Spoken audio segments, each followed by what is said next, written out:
to the republic for which it stands, one nation, under God, indivisible, with liberty and justice for all. And we'll begin with the roll call.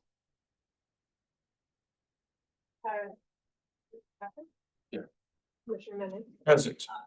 And Commissioner Rodriguez. Present. And Commissioner Block will be absent today.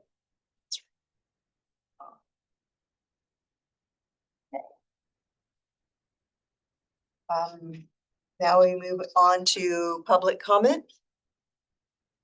Now calling for public comment. This is item number 3, which is for items reserved for comment items that are not on the agenda. The spoken public comment will be accepted during the meeting in person or remotely through Zoom.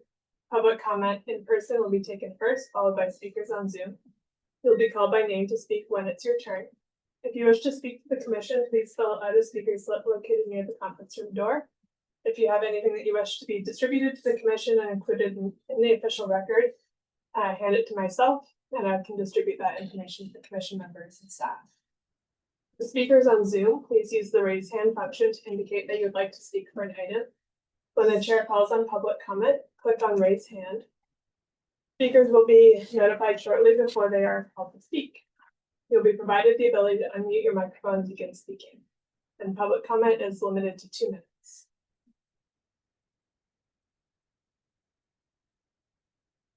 And I do have 2 speakers left.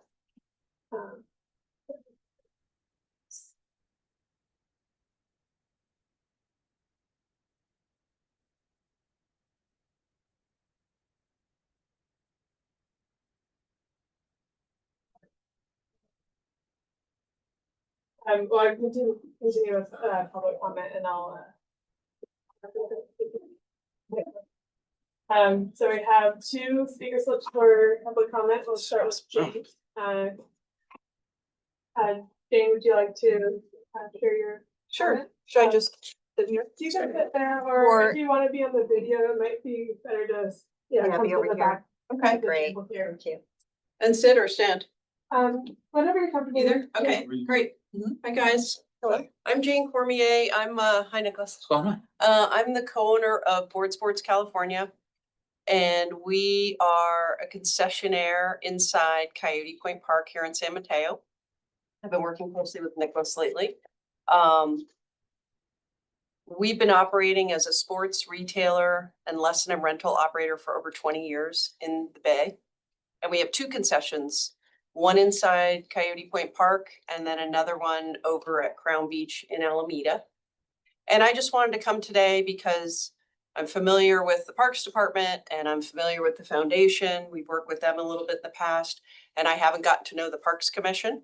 And Nicholas has advised us that we're probably coming up for RFP in the fall. So I just kind of wanted to start to get to know some folks. And also just to emphasize the importance of wind sports to the kind of the identity and the history of Coyote Point Park. I fell in love with windsurfing at an early age, and I actually moved to the Bay Area for the wind. Coyote Point Park is really a world-class wind sports locale. It has been all along since windsurfing got going in the 60s. And on any given day between April and September, the winds average 20 to 25 knots. And so it's basically paradise for people that are hooked on windsurfing, kiteboarding, and the new fun sport of wing foiling. So we've operated a concession at Coyote since 2007. We took over for the former concessionaire who did the same thing that we did. And we really love it. Rebecca's the other owner, so we're a women-owned business. And, you know, I feel that wind sports are, you know, sustainable as well, because we're not using gasoline and powering jet skis. We're out there using the wind, which we always tell our customers the wind is free. So it's a really a privilege to be in the park, and we will do everything to, you know, continue in the park, and we're very passionate about it. So I just kind of wanted to come and say hi and you know, emphasize how much we love Coyote and how much the wind sports community frequents Coyote. Because once you're hooked, this is one of our customers and one of my dear friends, once you're hooked to wind sports, you pretty much have no control over your addiction and you pretty much want to get on the bay every single day. So they're power users. They're coming every single day, and it's really a vibrant part of Coyote Point Park. And that's because not only the wind, but grass rigging, parking, hot showers, and of course, having a shop right at the spot, which is very unusual in the United States to have municipal property with a wind sports concession. So we're very grateful to be in the park, and I just wanted to come in and meet everybody and say hi.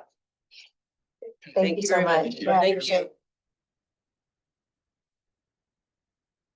And then we also have Alan.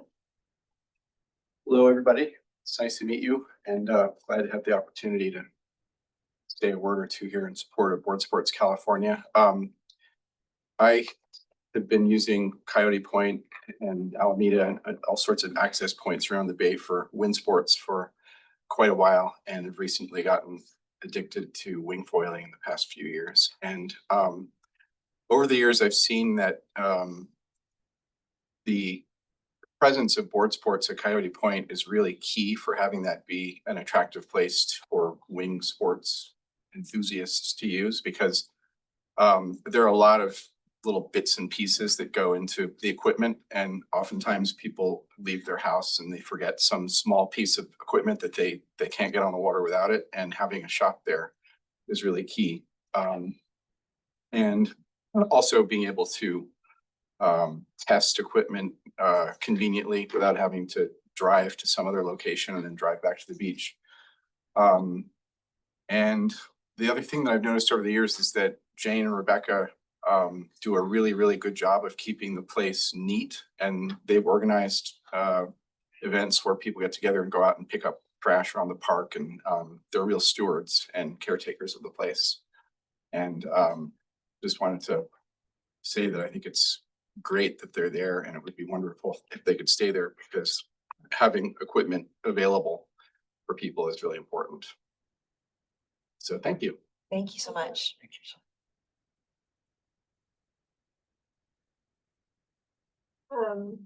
And seeing no hands raised on Zoom.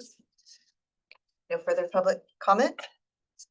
We'll then move on to item 4, action to set the agenda. Do we have a motion to set the agenda from my fellow commissioners? So move it. Motion. Second. Second. Will. All in favor? All in favor? Aye. Aye. Aye. Okay. Excellent. Let us move on to item 5. We'll start with 5.1, the Parks Department report. That would be you. That was me. Thank you. Good to see everyone. Discussed, didn't you? I every month.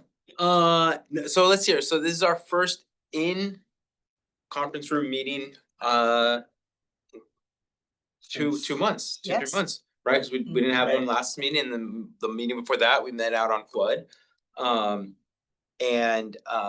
So subsequent to that, we had our opening of Flood, and I have to tell you all, it might have taken us almost 11 years, but it was worth every day, I think, for the way that project turned out. And we continue to hear from residents who are fully enjoying it. And I think for us, there's actually been for me, there have been 2 really key takeaways that I am really surprised by. First is anecdotally, the most popular facility continues to be the pump track. Okay. It is always being used. It is being used by a wide variety of users. So that was actually something that I thought would be popular, but not the most popular. The other is the basketball court is always being used as well. And it's funny to me because that is the first and only full court basketball court in the entire San Mateo County Park system. So really good learning lessons for us. Right now we are advancing 2 more phases of the Flood Park project. The first is the playground, which we've started. We're getting ready to do the demolition on. We are finalizing our 100% engineering plans, and then the plan will be to jump into construction and have that open probably January of 2026. I keep pushing the contractor. I'm like, come on, you finish this thing on like December 22nd. That would be pretty awesome. And since they worked with me on the first phase, they're like, no, They know to manage expectations, but I'm gonna keep pushing them on it. The other is we're working to install a new restroom. So as part of the project, we actually took a restroom out.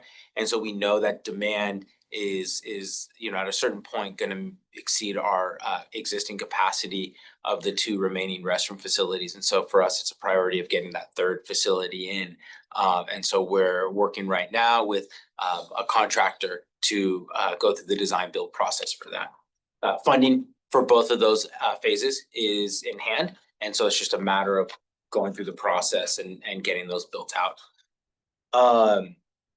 We closed our surveying, first round of surveying for Magic Mountain Playground at Coyote Point.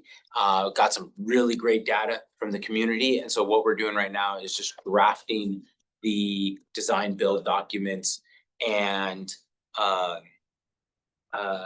the design criteria document. So we're hoping to go out to solicit qualifications and proposals this summer. Really use the fall and the winter time to do our designs, secure any permits necessary, and if equipment availability allows, then we would start construction in the springtime. What I will say is, so we have to purchase American manufactured playground equipment because we're using federal funds. However, with the tariffs in place, people are really moving away from importing playground equipment from Europe, and they're turning towards American manufactured equipment. And so what that's doing is not just impacting price, but it's also impacting the lead time. So until we actually get the playground designed, we won't know what the lead time is on that. And so that's going to help us understand what the implementation phasing is going to be. Also at Coyote Point, we had another successful Summerfest. I am being told 3,000 people, which is the most we have had. I told Catherine, she's like, I think we might have done it. I think we might have like kind of hit our ceiling. And I was like, I don't know. Like, I feel like we did 1,500 the first year. I think we did 2,000 the second year, 3,000 this year. I said, there's no reason why we can't do 3,500 next year. And she just looked at us, okay, we'll see what we can come up with. But I'll tell you what, it is one of my favorite events that we do. And we are very excited for Fall Fest, which will be on September 20th at Flood Park.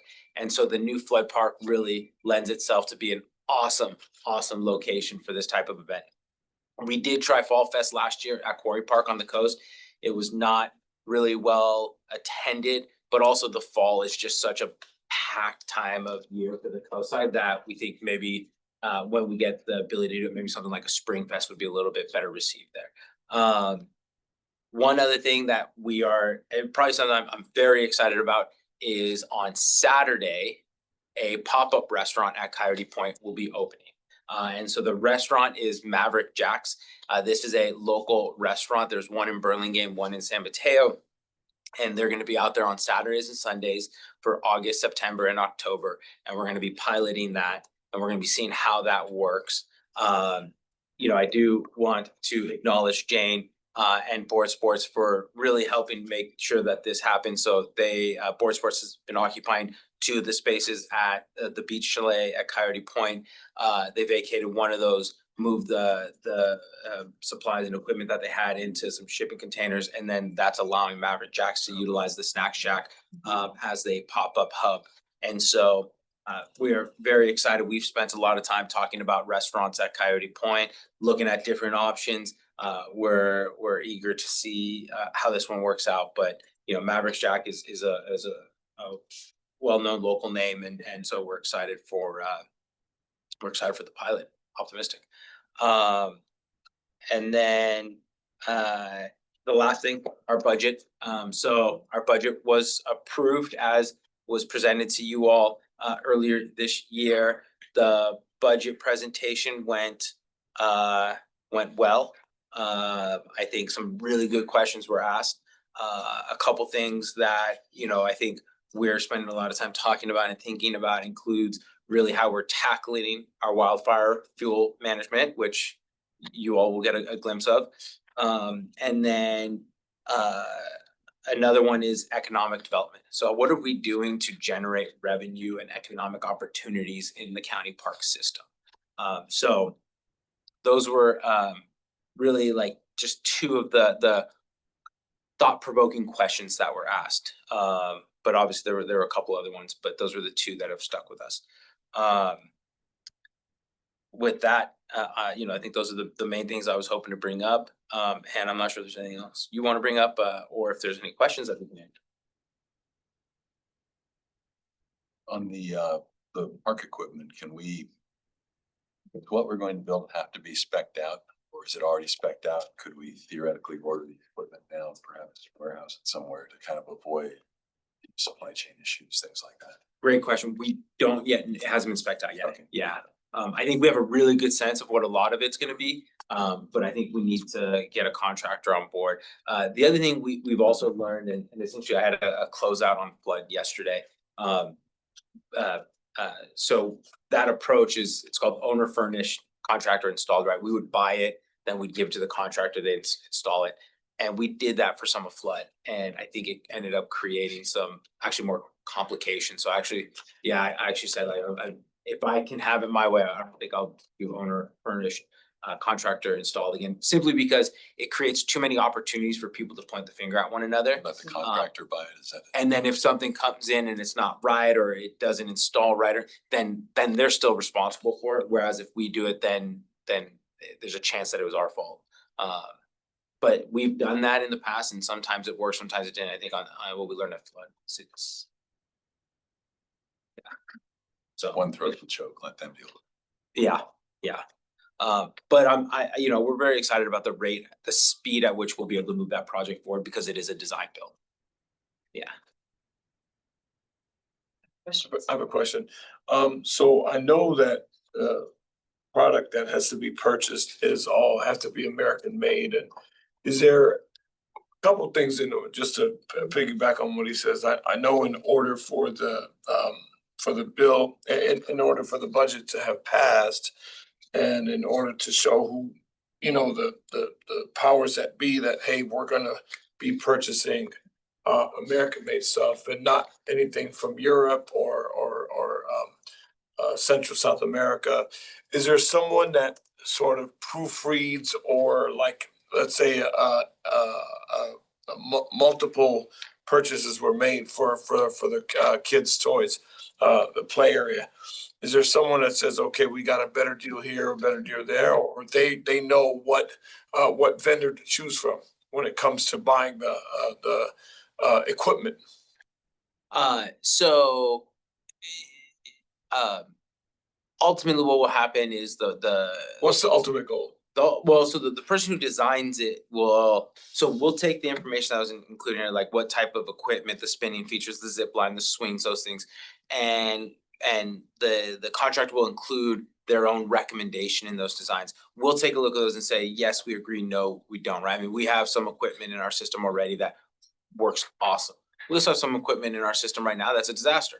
And we would not want to put that in another park. So we'll look at that and say, yes, that's good. Yes, that's good. No, replace that with something else. And then we also have Ranger Lisa De Lorenzo is a CPSI, California Playground Safety Inspector. And so she's licensed through the department. So she also just has phenomenal working knowledge of what's good and what delivers the experience we want. Does that answer the question? Yeah, it'll ultimately go back to the contractors, and they'll probably say, hey, you know, San Mateo County, we found that, you know, it's best that we go with our recommendation and you guys just sign off on it, type of thing, like they did. Yeah, I mean, ultimately, if we don't like something, we won't sign off on it. So for example, at Flood Park, the contractor recommended a specific slide, and we did not want that slide. Okay. And so we said no.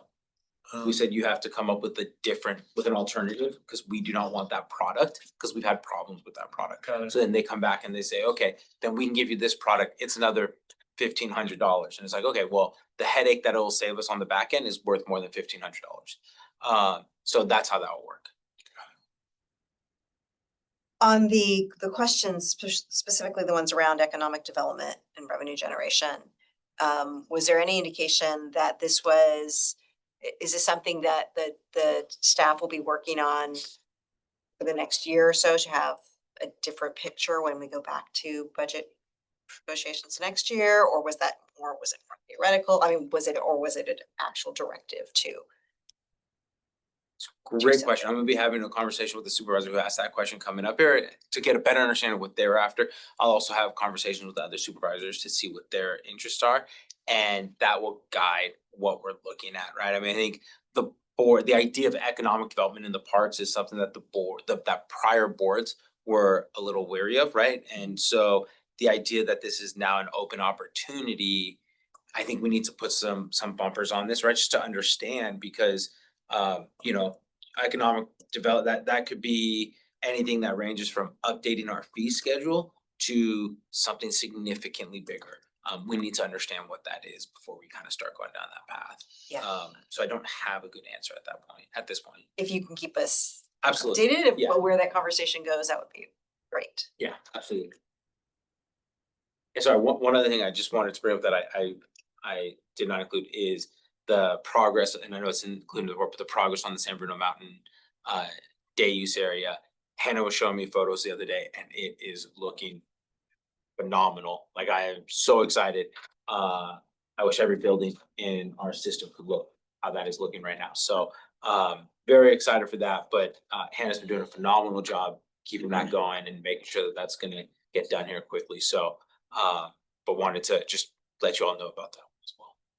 And as far as the other projects currently under construction, we know that Denise Creek you're working on those issues, and then Pescadero, you're working on bringing us final design. Yeah, I do want to talk to you about that Okay. with me, but yeah. Okay. Great. Other questions, commissioners? Let's open it up for public comment on item 5.1, the Parks Department report. Yeah, now calling for public comment, item 5.1.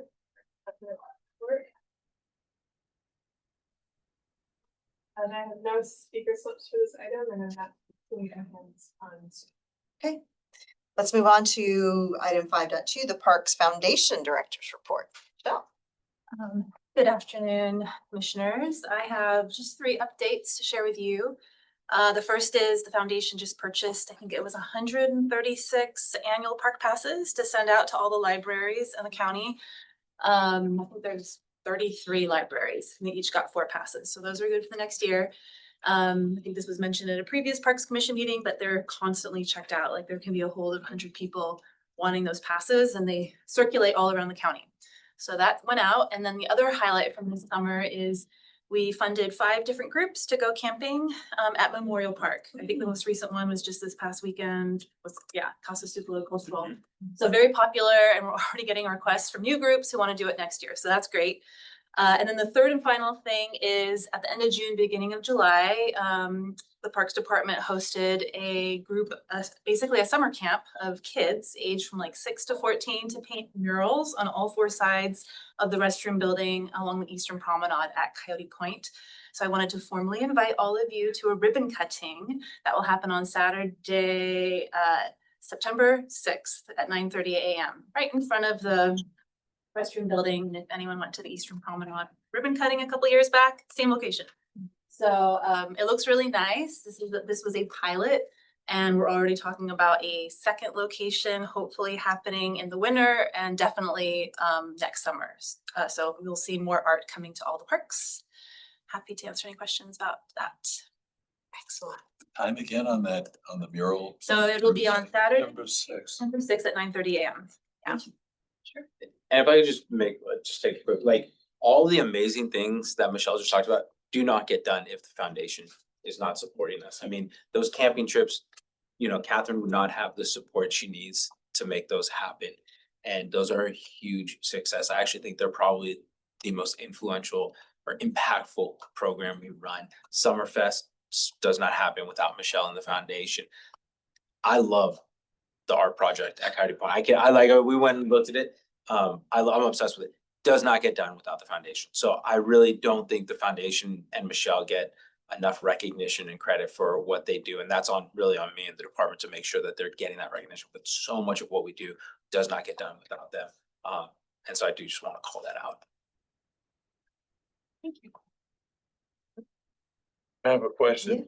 I know you have a lot of demographics of young and old, not old, but like to the 15, 16, maybe. I'm not sure what the cutoff age for the kids. I know they start at what, 5 or 6 and go to maybe 16. I think it's open to anyone. That just happened to be who showed up.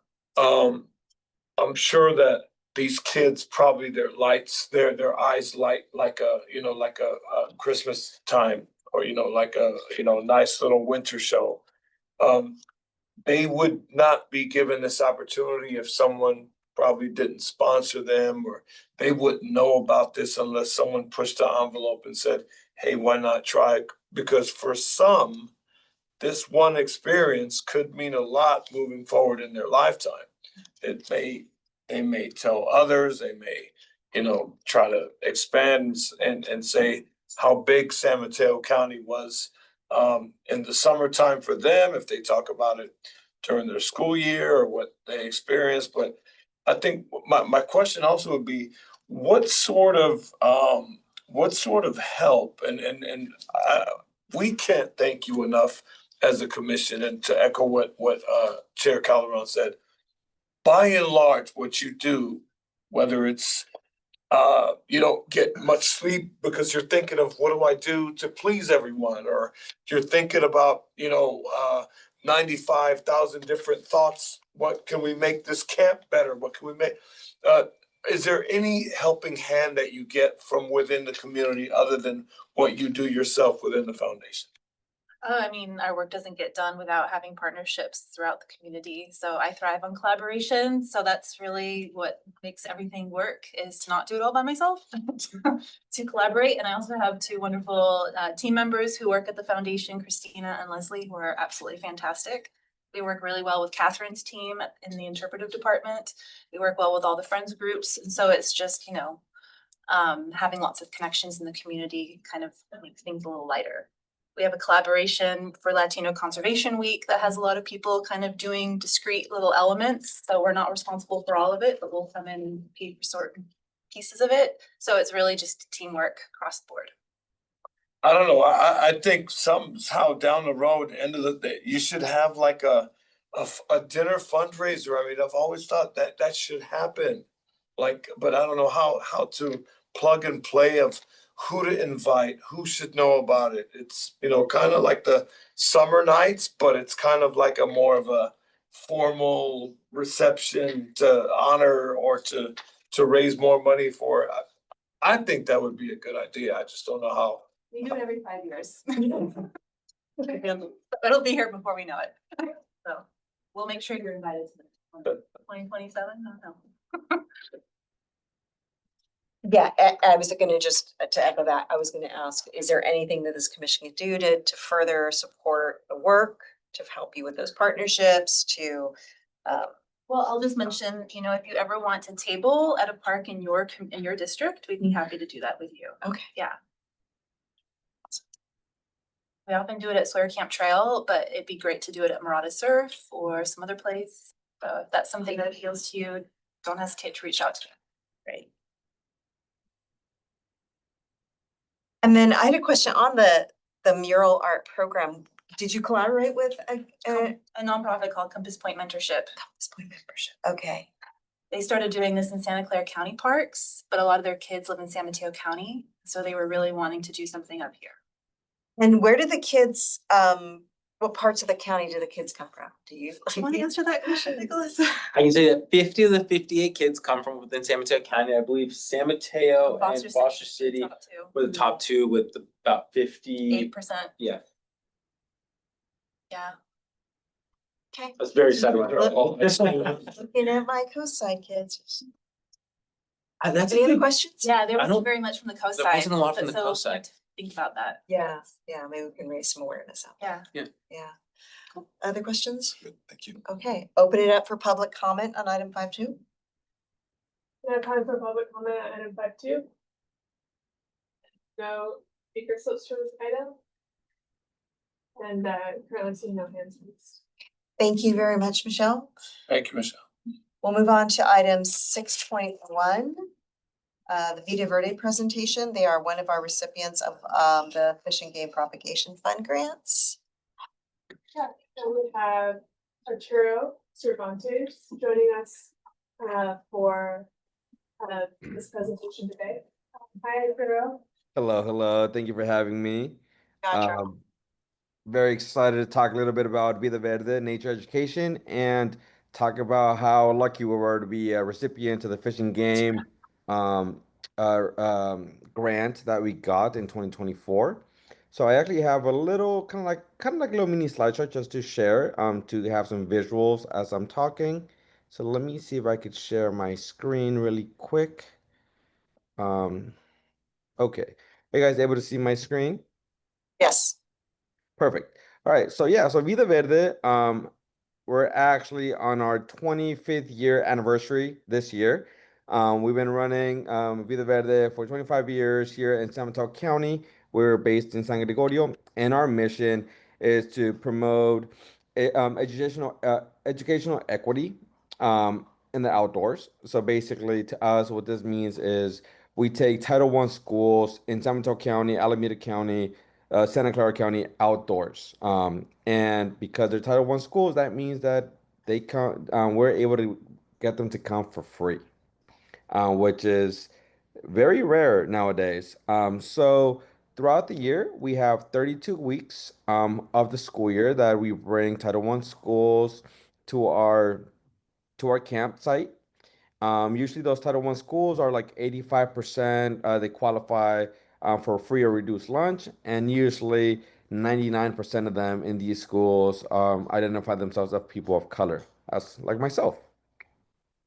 Um, the schools and the population that we serve here in San Mateo County are actually in East Palo Alto. So we've served, which is where I grew up, Los Robles, McNair in East Palo Alto, Castaño Elementary, who's been coming here for years, the primary school, Bell Haven School in Menlo Park, Bayshore Elementary in Daly City, and also KIP Excelencia in Redwood City, the school that just kind of took over where Fair Oaks Elementary used to be. Um, so yeah, we have lots of our students coming from these schools. In addition to that, lots of these schools in particular have been coming uh, since like Vida Verde started. So lots of them are returning. And once we got this grant, what we did is we were able to purchase feed for our farm animals. So a little bit different of our program is that we incorporate farm animals into our outdoor ed experience. We have goats and chickens, where students are able to milk a goat, learn how to do fresh goat cheese, and then take that recipe and take it home, and then know that they could use it with any type of milk. And also we have chickens where the students learn that eggs come from chickens, and now those eggs could be used in the kitchen for them to have scrambled eggs in the morning. Which, most of the time you go to a traditional camp, well, we have a cook kind of doing some eggs, powdered eggs and stuff like that. So we really try to show them that where our food comes from. We also take them, we have two buses that takes them to the coast for our coast program and to the Redwoods, San McDonald Park for our programming. So we were able to use some of that money to cover the cost of our transportation and just maintenance of our vehicles. And also, the most important thing here is food. We were also able to purchase um, groceries for our students to be able to cook. Every time a school comes to us at Vida Verde, we give a little packet to the teachers and say, "Hey, send me this packet a month later, from your trip." And what we're looking at is that this experience at Vida Verde is educational, of course, but also we want it to be transforming in the classroom.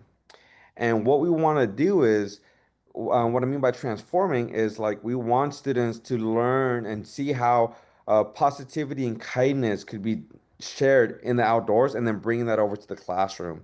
How they could learn to listen to each other, and learning is like, it's a cool thing to do. And then bringing that over to the teacher and saying, hey, I want to learn more. Self-confidence and self-esteem. When they're scared, the students uphold each other and like say, "Hey, we got this. You got this."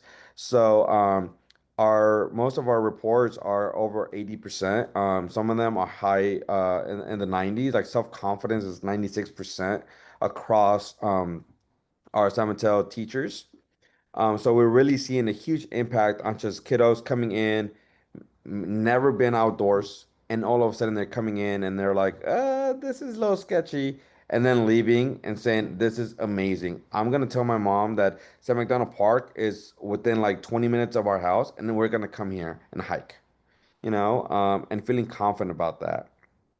And our teachers also get to see a huge change in students, to the point that there's some teachers that will say, I never knew he was like this until we were outdoors. Like, or, these two students would always pick fights with each other in class. And oh my God, I can't believe they were together the whole time and did not have any issues together. And really seeing how students could act and behave outside of four walls and still be, learn and be with each other.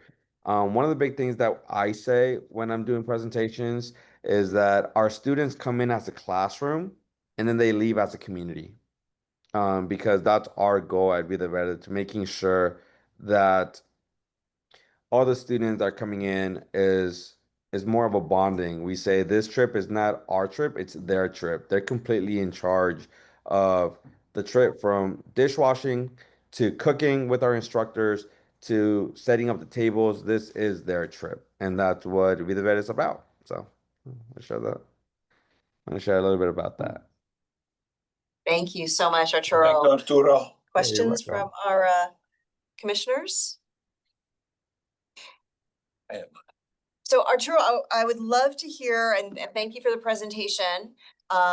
This was our kind of our first go round with this kind of application for the Fish and Game Propagation Funds. Any Mhm. feedback for us on the application process? How the timing, or any feedback or suggestions for us, whether it's good or bad, things we can do. Yeah.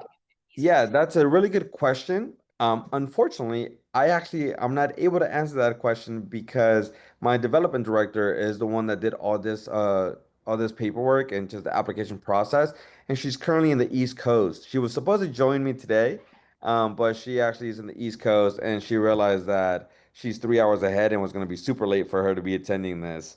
But I could definitely get this back, have her respond back in an email with that question. That would be great. Thank you. We'd appreciate it. Course. Would Claro really que help sí. for the next cycle. Thank you. Yeah, thank you. You're welcome. Any other questions, comments from attendees? Okay, thank you so much, Arturo. Appreciate Thank it. you. You're welcome. Public comment on item 6.1? Now calling for public comment for item 6.1. I have no speaker slips for this item, and I'm seeing no hands raised. Okay. Let's move on to item 6.2, the Parks Department presentation on wildfire mitigation.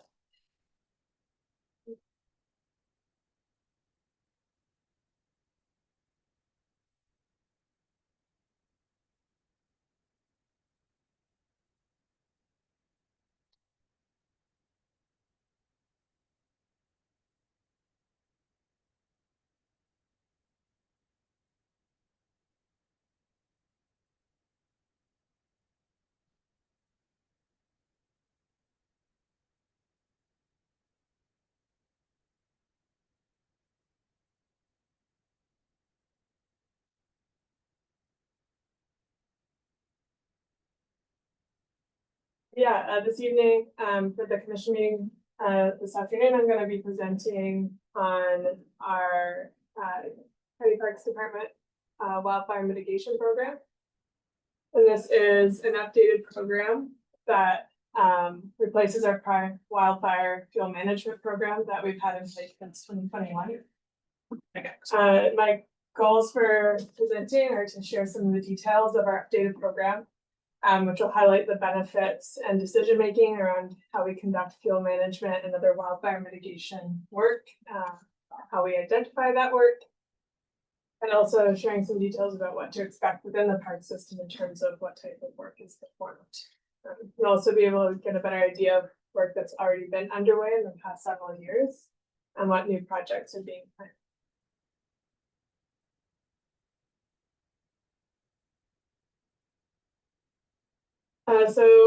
Conducting wildfire mitigation projects, as outlined in the program, provides some really key benefits overall for wildfire risk reduction. So this diagram kind of, shows a Venn diagram of how all of those things play together and overlap in order to, mitigate the risk of wildfire overall. So the work that county parks performs doesn't involve residential home hardening or defensible space, which you can see on here, but the work that we can do in our parks to make fire resilient landscapes and improve safe and effective wildfire response are activities that we have included in our program and what we really focus on when we were talking about wildfire risk mitigation. So by conducting vegetation field management, we can potentially change the fire behavior in terms of the speed or intensity at which fire may spread. We can also reduce the ability for fire to enter a tree canopy and spread as a canopy fire. And we're also focusing on creating conditions that allow for firefighters and first responders to be able to get into a park safely and conduct critical fire suppression activities. And this can also provide more time for residents nearby to evacuate if they need to.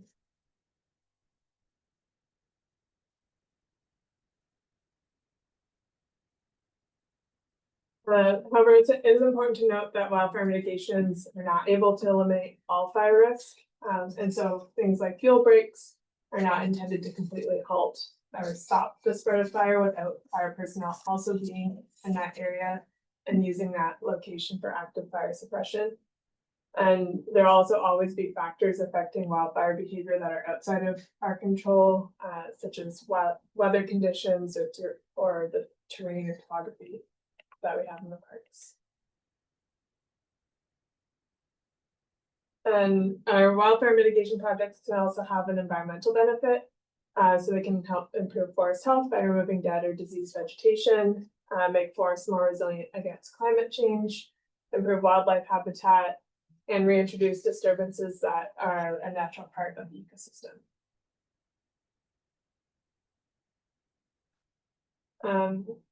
And so why are we updating our program?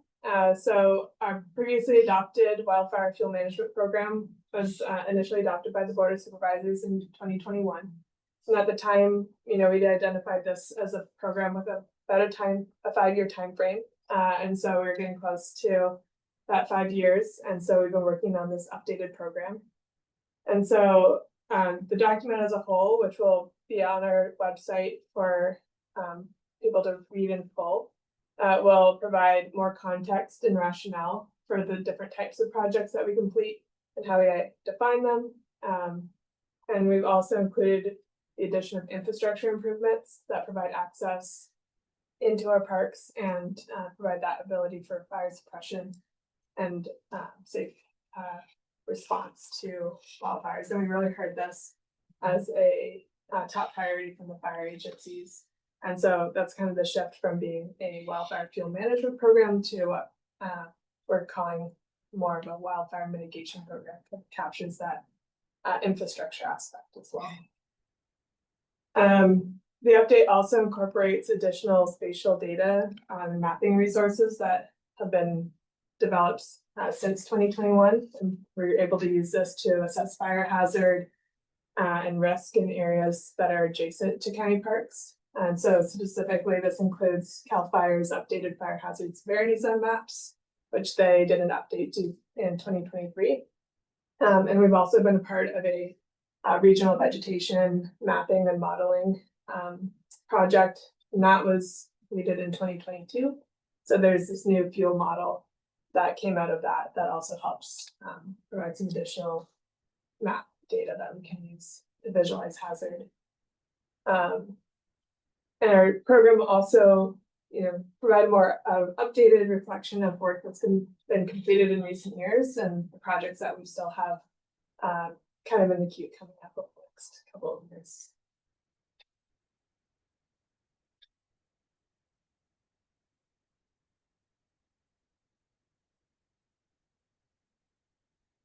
So in addition to using the map data as part of our planning and decision making, we also, it's really essential for us to be conducting on the ground assessments of work to really be able to determine what conditions are present and help us better define this particular project. And so this can include visual assessments of vegetation density and fuel load, the amount of dead or dying vegetation, how steep the slopes are, whether there's any slope stability concerns or what available access looks like, what wildlife habitat is present, or if there's any sensitive species, proximity to structures, and other things that we need to consider for the permitting process. And all of these factors can help further define what a specific project would look like in terms of the area, what vegetation management method we might use. So for example, we could through a site visit be able to determine that the access and terrain would be conducive to creating a 100-foot wide shaded fuel break using mechanical equipment, or we could, otherwise visit an area where we're working in steep oak woodland and be able to determine that, with the sensitive habitat that's present, that there's about a 10-acre shaded fuel break area that would be created using hand-removal methods only. And so we also use the site assessment because we have at this point hundreds of acres of parkland where fuel reduction has been performed in recent years. And so these site assessments also help us determine maintenance needs. And that's really necessary for us to be able to maintain the effectiveness of these projects long-term to make sure they're routinely maintained.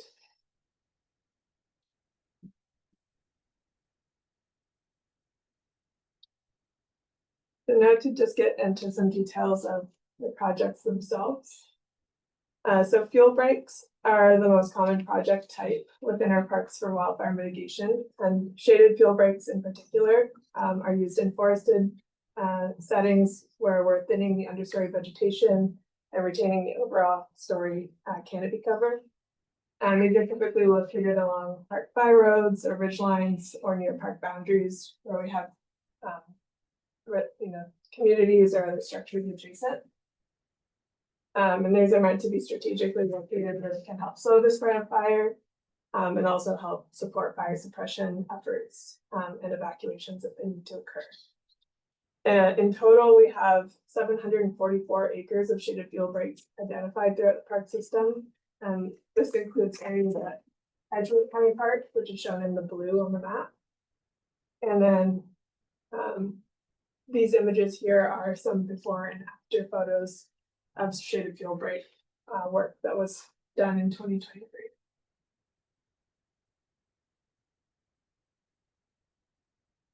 Similarly, we've also have extensive shaded fuel break areas identified through Quarry Park. And many of these have been initially treated between 2019 and 2023. And we've been doing maintenance on these areas annually. And so on the map, the difference you can see is the solid blue areas are those areas where work's already been implemented and maintained. And then the hatched work areas show upcoming work that's planned. And then again, some before and after photos you might report this forest. Non-shaded fuel breaks are another fuel break type, and we reserve these for areas with shrub vegetation cover or where we have really high densities of flammable weed species. Similar to shaded fuel breaks, they're usually along ridge lines or access roads or near park perimeters, and are meant to help aid fire suppression. So they should be accessible for fire personnel. And these images show before and after with some shrub removal. Sure, if I can get that to go up, but some shrub removal in a non-shaded fuel break area at San Bruno Mountain. And the map also in purple there shows other areas identified for non-shaded fuel break areas. And throughout the park system, we have 609 acres of non-shaded fuel breaks identified. And in part, yeah, again, some of those areas are shown there, the Sandburn Mountain, as well, and we have them throughout other park areas as well.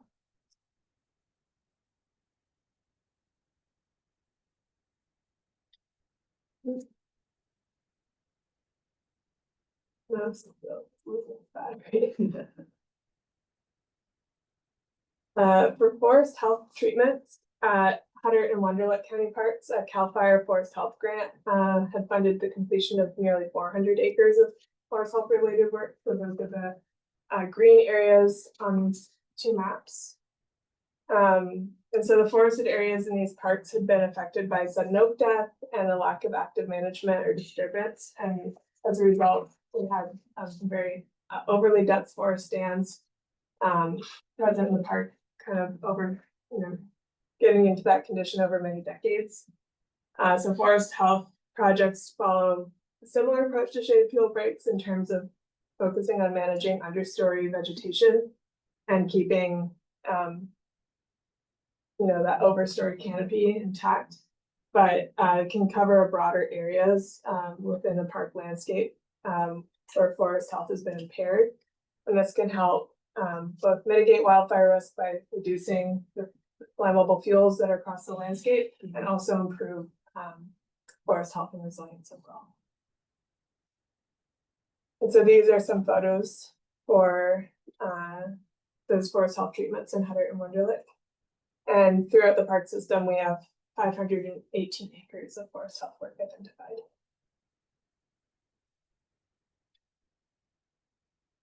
Ingress and egress treatments focus on maintaining at least the minimum clearance requirements along park fire roads for type 3 fire engines. And so this is really to focus on some of our fire roads where we want to make sure access during or in the event of a fire, these fire personnel can safely traverse the park fire roads. And so throughout the park system, we have 113 acres of ingress and egress fuel breaks identified. And I included a map of Wonderlick again, just as an example, with the brown areas on the map showing some of our fire road segments that we would be conducting these ingress and egress fuel breaks. And forest density reduction is an approach for long-term forest restoration that makes forest stands more capable of withstanding and surviving wildfire. Where we're focusing more on mid-range or larger diameter trees than we would in a forest health or shaded fuel break project. And so by doing this work, we're able to, over the long term, create conditions where trees can grow larger and healthier through selective thinning of overly dense forest stands. And this will allow space and resources for retained trees to grow bigger over time and develop more of these old growth forest conditions like you can see in the bottom photo. And this type of older growth forest that's less dense with larger trees, like more space in between trees, is also more resilient against extreme wildfire, more able to recover in the event that occurs.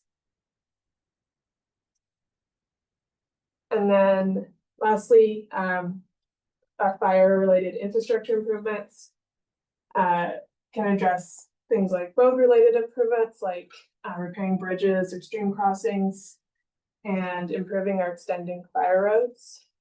We also look at providing water supply in remote areas that can help aid fire response and suppression where they might not have water readily available to conduct fire suppression. And so the example you can see sort of in this slide are designs for fire road extension at Quarry Park, which is called the South Ridge Fire Road. And so that would be an example of an infrastructure improvement project where we'd be able to construct this fire road extension and create better access for fire personnel to enter through the southern portion of the park.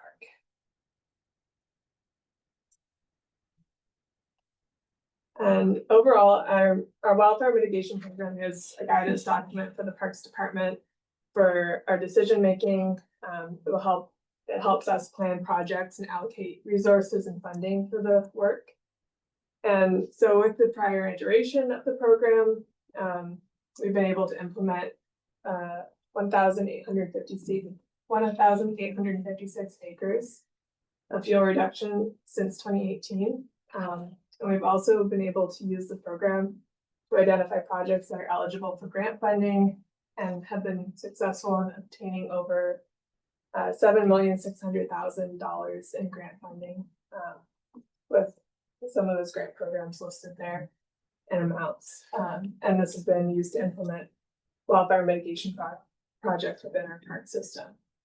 And so our updated program will really help us continue this trend of getting this important work completed throughout the system.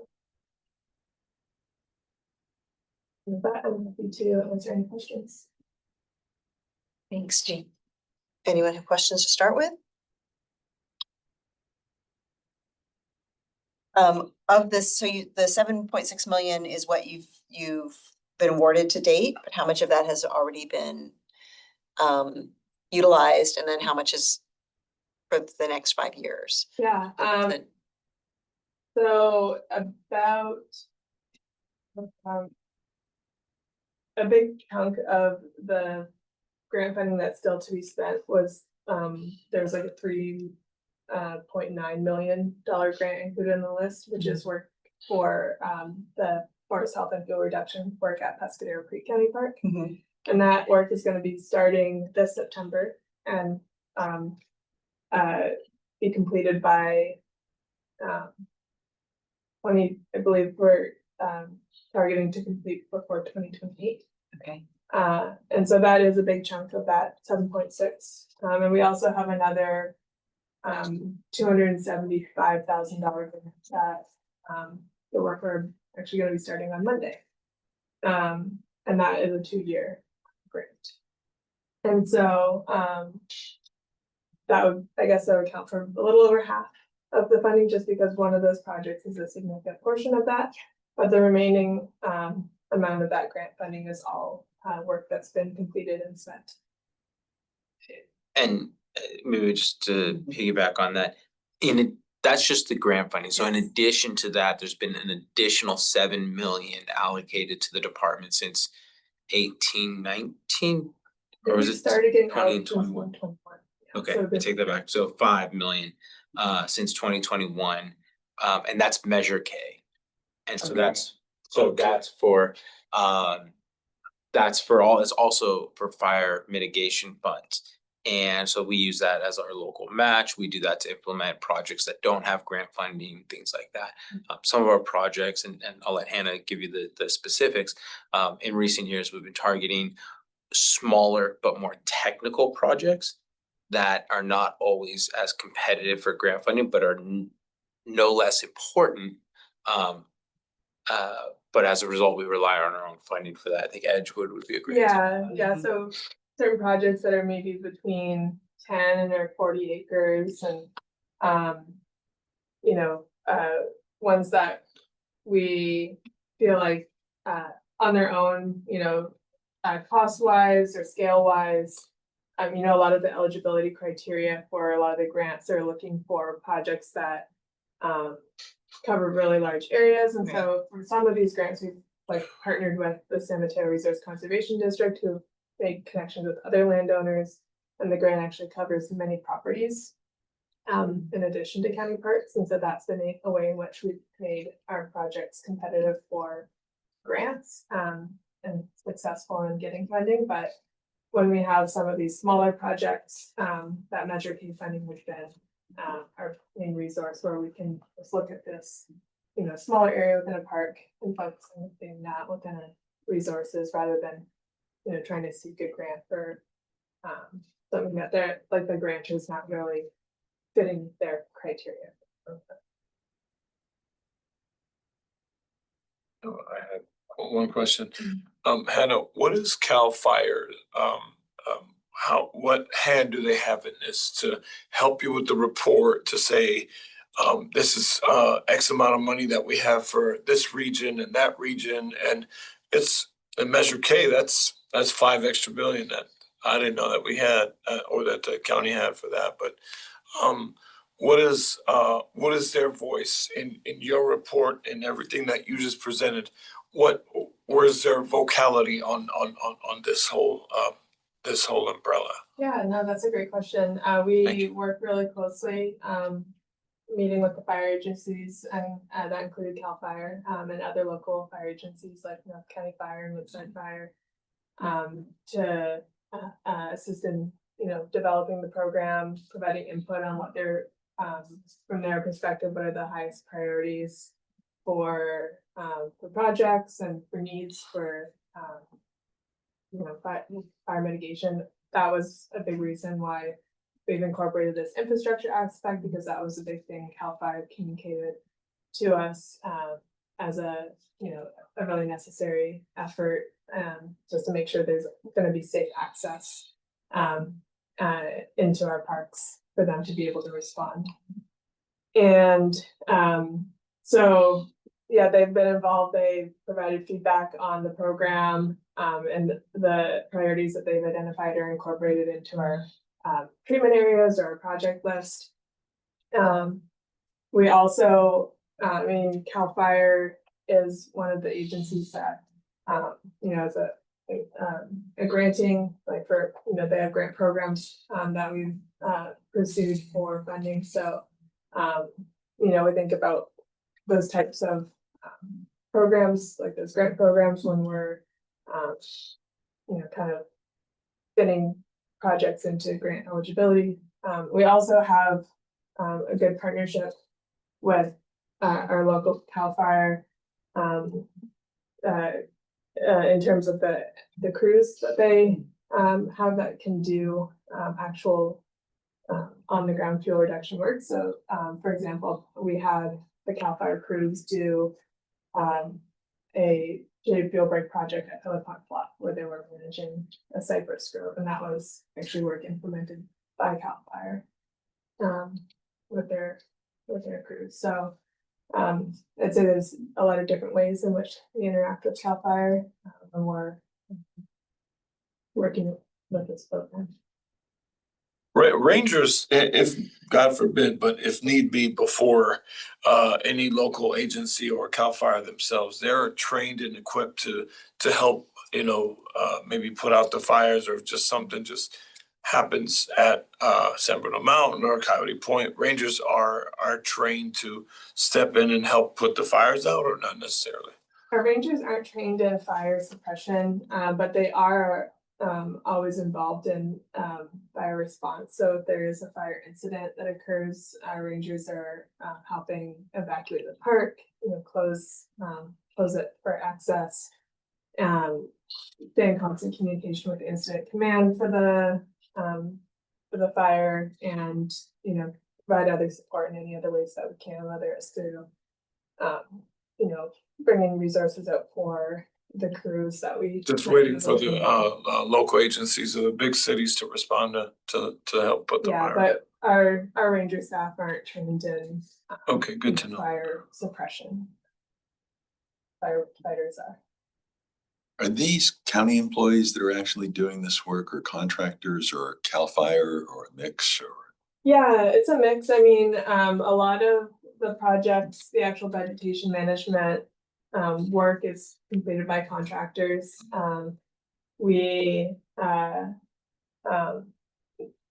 I mentioned, we have a few smaller projects where CAL FIRE crews are the ones that are coming in to do the physical work.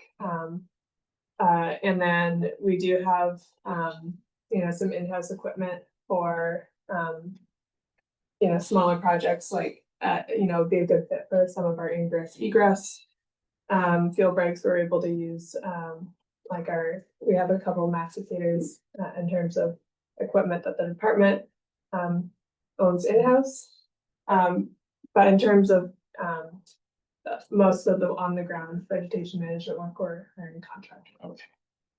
And you've got what you need as far as equipment is concerned for the work that we do in-house.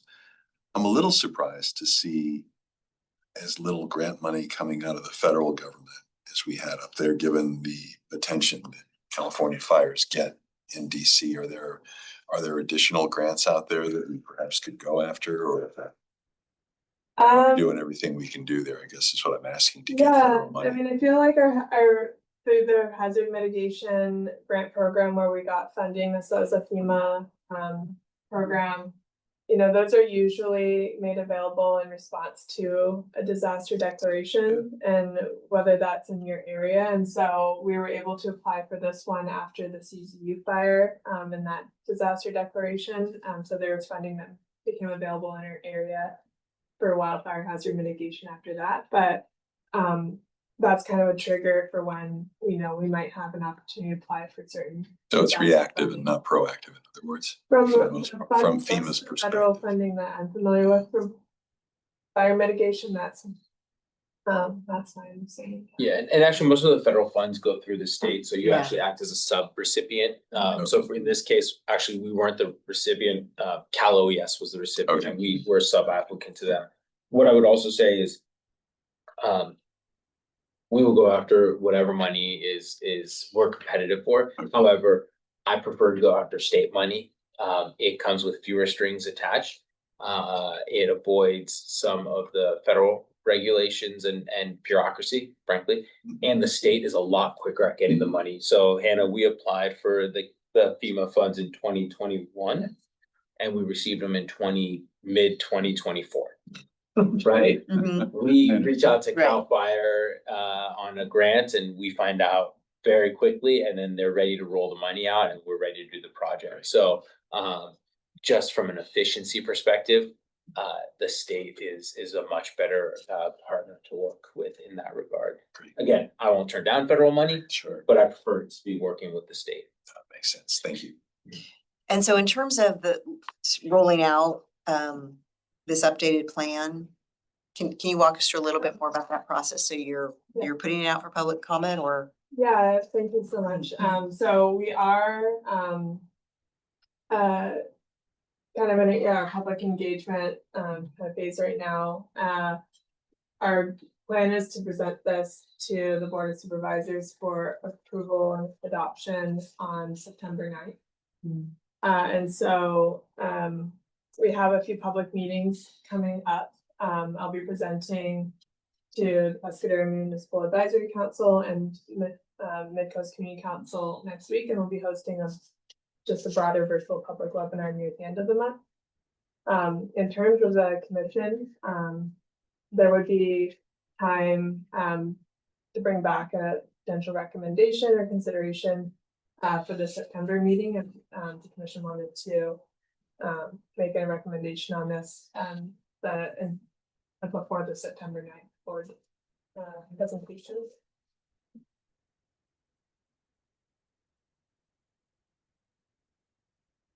So that would be on our September 4th, Yeah. September 4th meeting. September 4th meeting. Okay.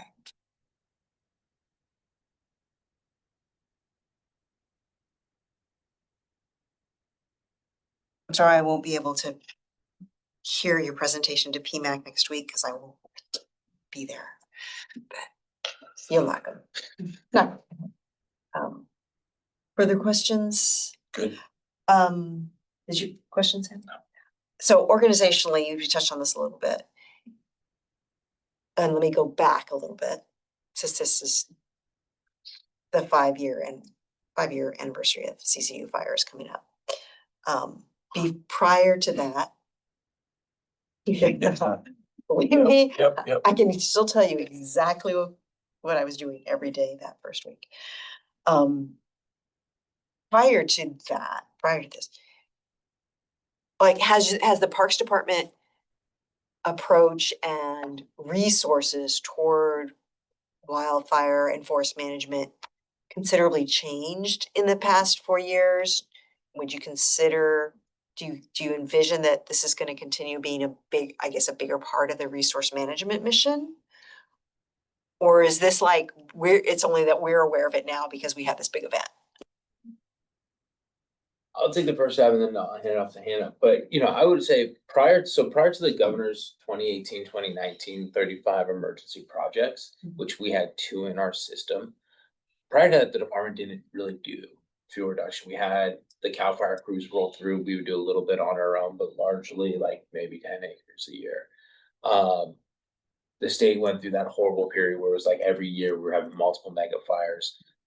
In that fiscal year 18-19 and 19-20, we really started ramping it up and probably one of the best decisions I think I've made in my time was asking Hannah, who was then the natural resource manager, to what are we gonna do about this? And that's when the first plan came up. But I'd say CZU, no pun intended, really lit a fire under us as to how we were gonna address this. And again, we're doing hundreds of acres a year, whereas prior to 18-19, we were doing 10. So I think what we're seeing right now is the result of what you're asking, right? So we are doing it different. This is what we're doing different. And I'd say it's been a huge success. And then I'd say the one change that we made from the first plan to this plan is that it's not just about managing fuel. It's about looking at the entire system, including fire roads and water infrastructure. But, we were just lucky. I'll be honest, we were very lucky that we had such a strong natural resource management team that was not created to do this, but that was able to figure this out very quickly, right? And Hannah and our arborist Natalie were really instrumental in that. And Evan's done a great job, and we built the team around that. But this one of the, I think the coolest things is watching our natural resource management, which not created to do this, figure out how to do this and do it in such a remarkably effective way.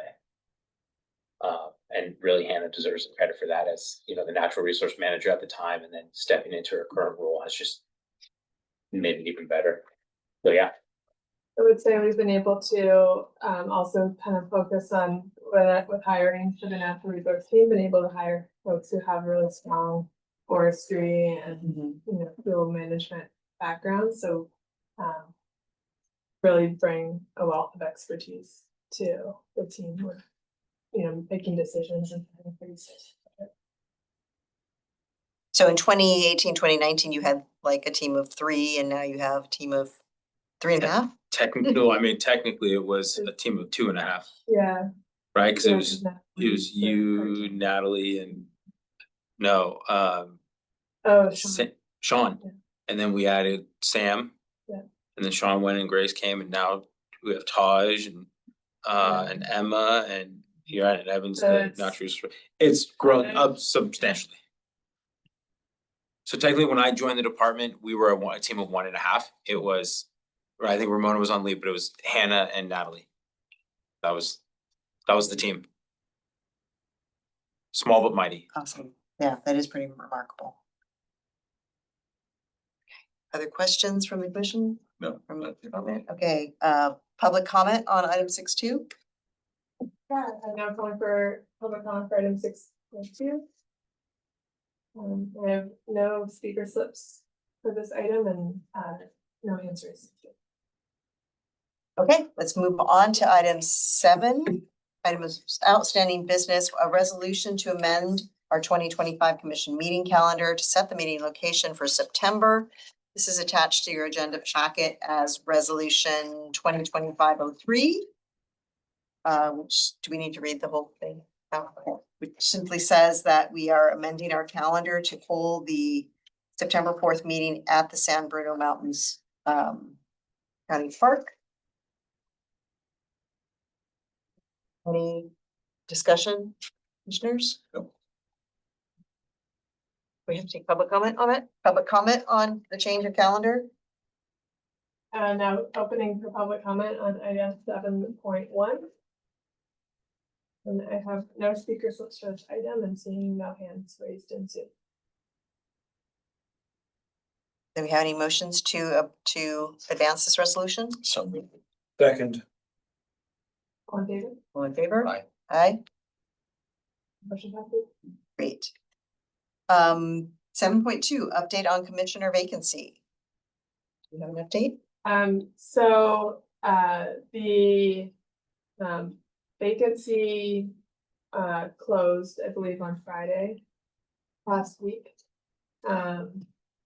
there were a few applicants, but I don't, I know at this point they're, ultimately in the decision-making process of regarding interviews or extending the vacancy notice an additional point in time. So that's really, all I have as an update right now is that they did have the vacancy open until last Friday. And it's, essentially in the advisors and their staff's court right now in terms of reviewing that and making a decision. So that they'll definitely pick from the people who have applied or, Not necessarily. okay. No. That's I'm from trying to think if there's a Jackie way- Spears. Yeah, That's from Jackie's district. because it's been extended a few times and I'm, Yeah. the thought occurs to me that some of us could reach out to park and rec commissions in some of the cities or something Mhm. like that and see if we can find somebody that might come in not only with the geographic qualifications, but also That's a experience. great point. I would have even thought, in that regards to see if, former chair, Jorge Laguna had anyone off the top of his, Rolodex where he can suggest in all the contexts and, friends of, the, Friends of Coyote Point, Friends of San Mateo Parks, and friends of other local city parks, neighborhoods. He can push and press from his experience dealing with them, and I'm sure he has at some point dealt with good folks that would do their due diligence in helping serve on this commission, that he would, I don't know, it wouldn't hurt to reach out to him to see if someone, because they've extended this, second, third time? Yeah, well, I mean, unknown right now if they're extending again, they may interview the candidates and make a decision based off that, but I think we can keep the commission updated if the, Let us know if it opens extension. again, because Yeah. I grew up in Millbury. I'd be willing to go up and make a pitch at the Park and Rec Commission there if anybody's interested in And- applying. We have a meeting with Supervisor Spear in 2 weeks, so we can get insight into maybe what our thought process is prior to the next commission meeting. It'd be nice to have another commission, because honestly, August meeting is almost done. We're already looking into September. We're not gonna have a commissioner. I mean, I'm a very optimistic guy, but I also have to, keep it, be a realist and say, look, it's going into September. I don't think we're gonna have one, as maybe the soonest would be December. Or like at a November meeting, if they, I mean, just the protocol of, the wavering of, getting approved by the board, coming into a meeting, probably won't be until November, because September won't. Let's see what Supervisor Spear has to say. Yeah, I don't wanna speculate on her. And we're behalf. not speaking on her, I'm Yeah. not speaking on her behalf, but I'm just looking at the essence of what month we're heading into. Yeah. We're in the fall already. Well, it's still a 4-year term, so they'll still get through I get it. 3 years of. And there's a minimum age, right? Do you have to be 18? I believe so, yeah. Okay. Any public comment on 7.2 commissioner vacancy? We do have hand raised, Alex Seaver. Great. Alex, you should be able to unmute. I'd like to. Hi there, can you hear me okay? Yes, we can. Hi, thank you for letting me join in. I'm actually joining as a commissioner on the Commission of Disabilities. But I'm also on the San Carlos Parks and Rec Commission. So I was just listening to your talk about commissioners, and while I necessarily might not have the bandwidth to join in, I can pose it. We just had our meeting last night, but I can reach out to the San Carlos folks if that is of interest to you all. I thought we had a No, commissioner. it Yeah, would be the so right this district. specific vacancy is for Jackie Spears district, which is District 1.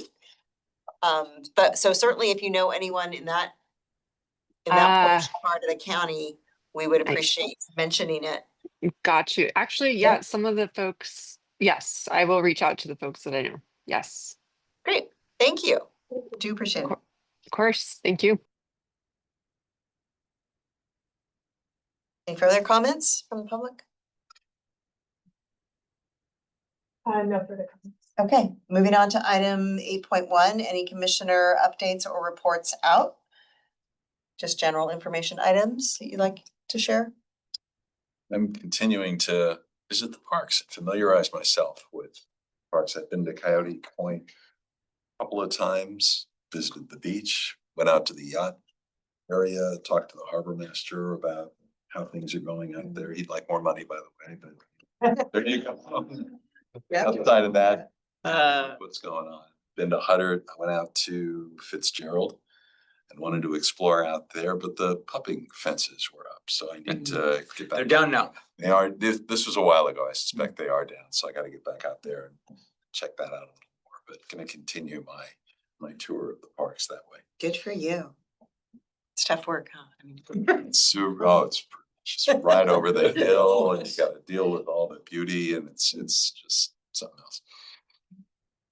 Any updates, Sam? Yeah, had the great pleasure of attending the ribbon cutting, and the flood park was just immaculate, just magnetic to finally see everything put together. And the part about it is, it's just not even yet 100% complete. I mean, a lot of it is real nice to be able to have city leaders and county leaders and board of supervisors, if the majority of them attended, to present and to see Nicholas out there just, you know, shining like this. It's a little boy in him that just finally, we've reached, like, we've gotten to, like, we're in the driver's seat. We're close to getting we're on third base, and we're this much close. So Commissioner Esser and I got to see him attend there, and I just wanted to say that was a great experience, and to help with the um, just overwhelmingly amount of people, that not just the neighbors, not just the county employees who came just to be a part of that groundbreaking, and just put that shovel in there, and other, other kids and organizations took part in that. So hallelujah for that. So I thank Nicholas for the opportunity. I thank Parks for being part of that. And I'm sure that, Commissioner Esser got a little bit of a wow in him to see that, finally something's well put together. So thank you. A fun day. If you haven't had a chance, the county executive recently launched a new podcast. Oh, that's right. And his first guest on his first episode was Nicholas. Had out to of let that up, Edgewood. thank you. No, I wasn't gonna let that. Yeah, I go know through. you weren't. Yeah. So if you have a chance to watch it, Yes. please do. It's great. He's out at Edgewood Park and talking about a lot of great stuff parks. So I think you all enjoy it. Well, I went to Summerfest as well. We had a great time there. A tip for y'all for next time is you go to the ice cream truck first, because the lines for the rest of the afternoon were up. I heard from everybody else going, the lines for the ice cream were too long. I'm like, nah, that's why we went first. We told you. So that was great. We were already talking about like having to create a point in the ground where, like, if the line gets to here, no new people until it clears out. Like that was. Yeah. Mr. Frosty. Mr. Softy, Mr. Oh, Softy, Mr. yeah, Softy go on. truck, yeah. There's one person working it. Yeah, that's not enough. Yeah. Like the theme park where you say, like, from this point. The wait for an ice cream is 45 minutes. Yeah, but it was always a great event. Hannah and I this week went to the Youth Commission Summit. So this is the 2 days of training that kicks off the Youth Commission every year. And I don't remember how many, 40 or so of the really outstanding young people were in the room. And we kind of did this speed dating where they all cycled through and got to talk to us about what does the Parks Department do? How could they help as youth liaisons? And we had, I want to say 3 or 4 who were really strongly interested in serving as liaison to this commission. Oh, well, So hopefully, youth, the yeah. kids. and one of the things that was really was clear was they would, not only do they want to be involved as like just coming to meetings, but they'd really like to work on a project. So if we can think of one of our subcommittees or some topic that we can engage them. We talked a lot about having youth voices in design projects or youth voices in, some of the bigger policy issues that we're covering. And they've even done projects like, doing surveys, putting surveys together for their population or coming up with ideas. So great opportunity. We'll be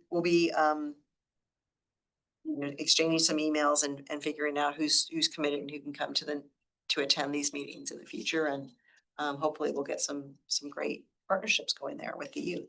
Maybe they can get one of their class field trips to one of the parks. Yeah. Well, last year they did their Yeah. environmental subcommittee did an amazing 2-day summit on environmental careers, which culminated with a visit to the park. So that might be another thing we can support them.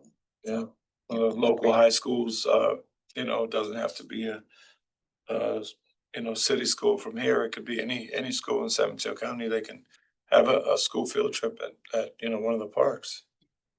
And I will also be sending you all emails soon to invite you to Memorial Park on September 13th for Latino Conservation Week. We're partnering with Parks Foundation, and it'll be a fun yoga and interpretive hike and then picnic. Even work with Catherine. We're working with Catherine, yes, as well as Christina from the Parks Foundation. So it should be a fun. It's an easy fun- commute for you, right? It's an easy commute for me, but we're actually gonna probably have a shuttle bus to bring people from Pescadero to Memorial Nice. Park, because a lot of our adults or families don't have transportation, so we're gonna. Can I just say, my meeting before this was on the coast. I don't know how you do this every meeting, but like What? Come coming over the hill, yeah. Oh, I came over to warm up.